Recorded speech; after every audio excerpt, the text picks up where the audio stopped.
Hi viewers, welcome to SS media. ఈసారి ఎన్నికలు టీడీపీకి చావో రేవో అనేలా ఉన్నాయి. అందుకే జనసేనను కూడా కలుపుకుని కాపు ఓట్లను కొల్లగొట్టడానికి స్కెచ్ వేసింది.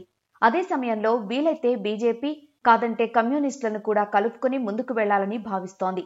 ఈ సంగతి అలా ఉంటే అటు కుప్పంలో చంద్రబాబుని, మంగళగిరిలో లోకేష్ ని ఓడించాలని వైసీపీ తెగ ప్రయత్నాలు చేస్తున్న సంగతి తెలిసిందే. కుప్పం సంగతి అటుంచితే ప్రస్తుతం మంగళగిరిలో పరిస్థితిపై సరికొత్త విశ్లేషణలు తెరపైకి వస్తున్నాయి. మరోసారి మంగళగిరిలో నారా లోకేష్ ని ఓడించాలని వైసీపీ చూస్తోంది. ఈసారి కూడా లోకేష్ ని ఓడించేస్తే పొలిటికల్ గా దెబ్బ మీద దెబ్బ కొట్టడంతో పాటు టీడీపీ దుకాన్ బంద్ అవుతుంది అన్నది వైసీపీ వ్యూహం. ఈ క్రమంలోనే టార్గెట్ లోకేష్ అనే కార్యక్రమంలో భాగంగా సామాజిక సమీకరణాల్ని చూసుకుంది. దానికోసం బీసీ నేత అయిన గంజి చిరంజీవిని అభ్యర్థిగా నిలబెడుతోంది. దీన్ని వైసీపీ ఎంత సీరియస్ గా తీసుకుంటుందంటే తమకు అత్యంత సాన్నిహిత్యంగా ఉన్న ఆళ్ల రామకృష్ణారెడ్డిని సైతం పక్కన పెట్టేసింది. దీంతో మంగళగిరిలో లోకేష్ ని ఓడించాలని వైసీపీ ఏ స్థాయిలో కంకణం కొట్టుకుందో అర్థం చేసుకోవచ్చు. మంగళగిరి నియోజకవర్గంలో 2,80,000 పైచిలుకు ఓటర్లున్నారు. ఇందులో అత్యధిక శాతం ఓట్లు బీసీలవే.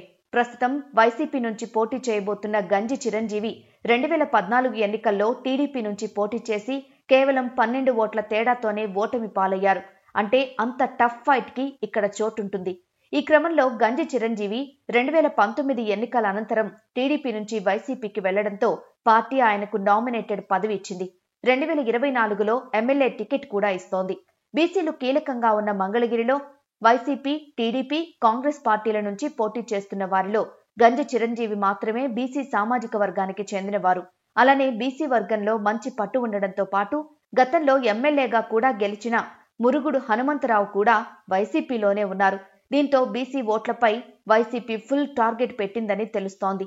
ఇంకో పక్క ఎస్సీ, క్రిస్టియన్, ముస్లిం, రెడ్ల ఓట్లలో మెజారిటీ షేరు ఎలాగూ వైసీపీకి ఉంటుంది. మరోపక్క రెడ్డి సామాజిక వర్గానికి చెందిన ఆళ్ల రామకృష్ణారెడ్డి కాంగ్రెస్ పార్టీ నుంచి పోటీ చేస్తున్నారని సమాచారం. దీంతో మంగళగిరిలో లోకేష్ కు ఈసారి బలమైన పోటీ ఉండే అవకాశం ఉంది. ఈసారి లోకేష్ గెలవాలంటే మంగళగిరిలో పూర్తి కాన్సంట్రేషన్ చేయాలి. అలా కాని పక్షంలో వైసీపీ దెబ్బపడే ప్రమాదం ఉంది.